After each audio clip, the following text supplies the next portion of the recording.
Olá, a Câmara aprovou o projeto que acaba com a exigência de renovação de laudos médicos para quem tem transtorno do espectro autista ou deficiência permanente.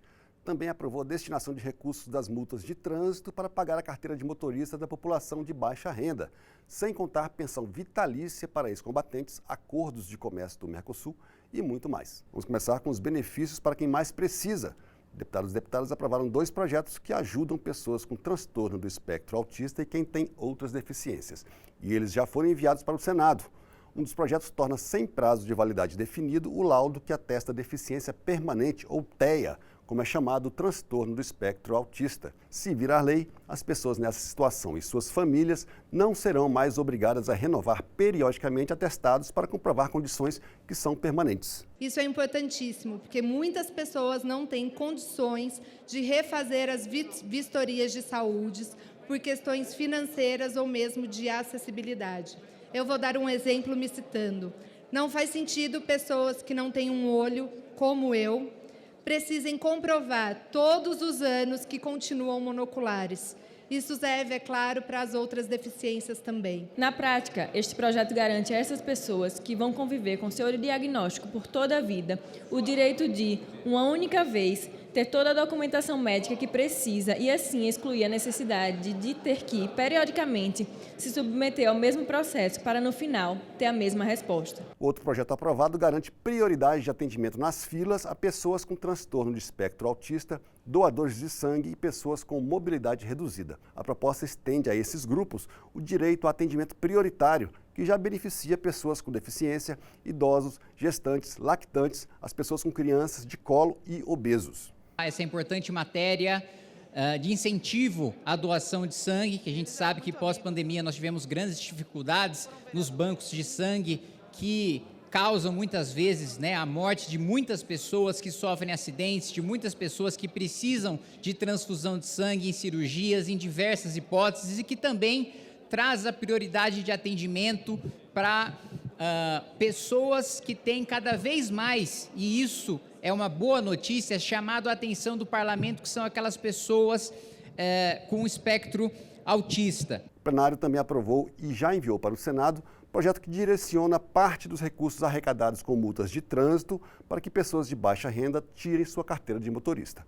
O Código de Trânsito já destina parte dessa arrecadação para outros fins, como sinalização, policiamento, fiscalização e educação de trânsito. Um projeto de muita envergadura social, porque visa garantir aquelas pessoas que, porventura, não tenham condições de pagar as taxas e os custos para poder tirar sua carteira de habilitação. E todos nós sabemos que sem ela as pessoas não podem dirigir dentro da lei. E muitas vezes essas pessoas ficam sem condições de acessar determinado mercado de trabalho, que tenha essa exigência. A Câmara também aprovou o projeto que concede pensão especial vitalícia de 2 salários mínimos aos ex-integrantes do chamado Batalhão Suez.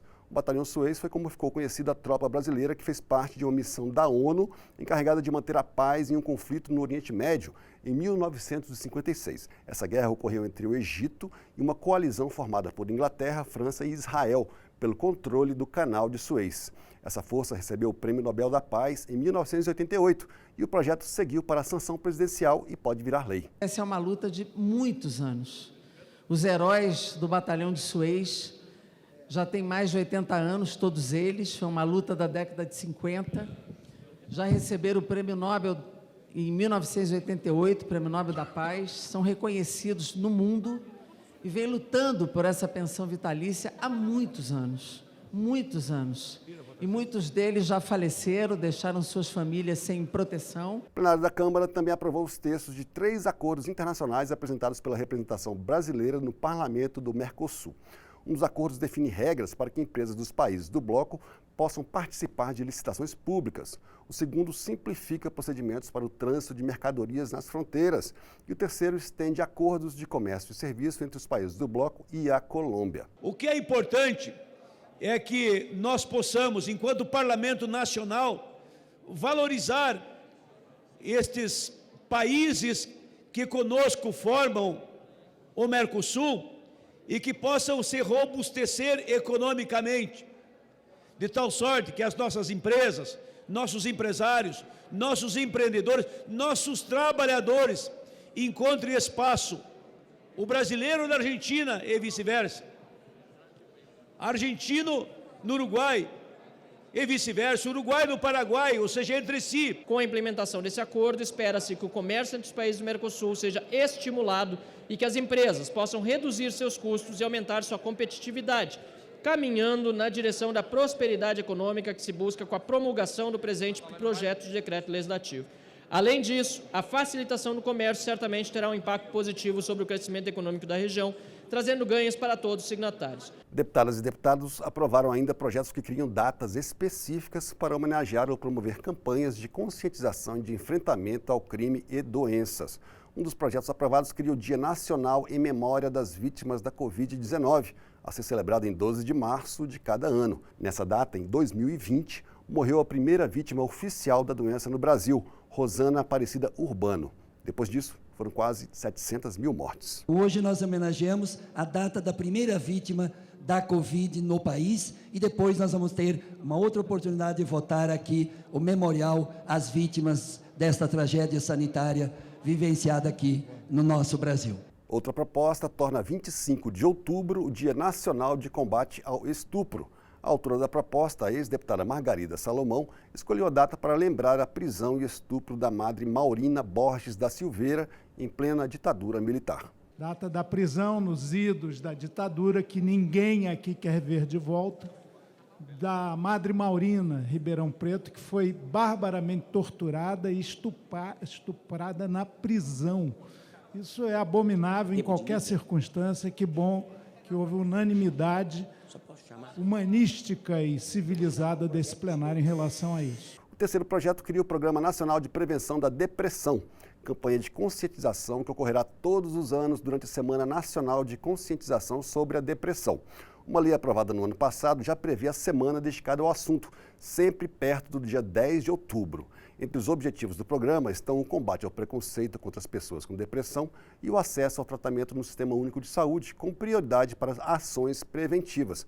Quase 97% dos suicídios registrados no Brasil têm como causa a depressão. Esses dados demonstram claramente que a depressão é um relevante problema de saúde pública, que demanda uma política específica e mais abrangente, que inclua todos os aspectos da vida da pessoa, em especial o trabalho e a escola, de forma a propiciar ambientes mais acolhedores e menos tóxicos para uma convivência humana.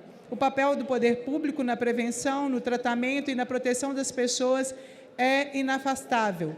O Estado tem o dever de desenvolver instrumentos que permitam melhorias sensíveis na atenção à saúde mental. Os 3 projetos foram enviados para análise do Senado. Também foi o caso de outros 2 projetos aprovados essa semana.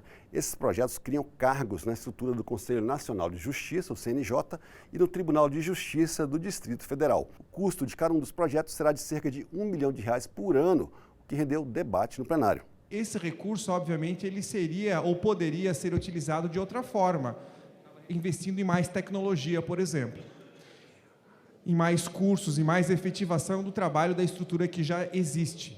O segundo ponto é que esse recurso, assim como no Congresso Nacional, quando ele não é utilizado, ele retorna para o Executivo, que pode ser utilizado nas áreas essenciais, saúde, segurança e educação. O que se vê aqui é um movimento contrário, a utilização de recursos para sustentar e para aumentar os próprios recursos e os próprios poderes. Nós estamos aqui corrigindo uma profunda injustiça. Houve os servidores do Judiciário, como também os servidores do Legislativo e os servidores do Ministério Público, eles tinham o direito a 1/5. Esse 1/5 foi extinto e vários servidores entraram na Justiça e conseguiram retomar esse 1/5. E quando houve as decisões judiciais sempre favoráveis, o que aconteceu é que houve uma extensão do direito dos 5º do ponto de vista administrativo. E posteriormente, o Supremo decidiu que só valeria a incorporação dos 5º aos servidores que tinham decisão judicial. Ou seja, os servidores que não recorreram à Justiça porque respeitaram seus órgãos na sua decisão administrativa, acabaram por não ter direito a esta incorporação E foi decidido na sentença do Supremo de que, quando houvesse um reajuste, esse valor seria descontado. E esses foram os principais destaques do plenário da Câmara essa semana. Eu vejo vocês semana que vem. Até lá.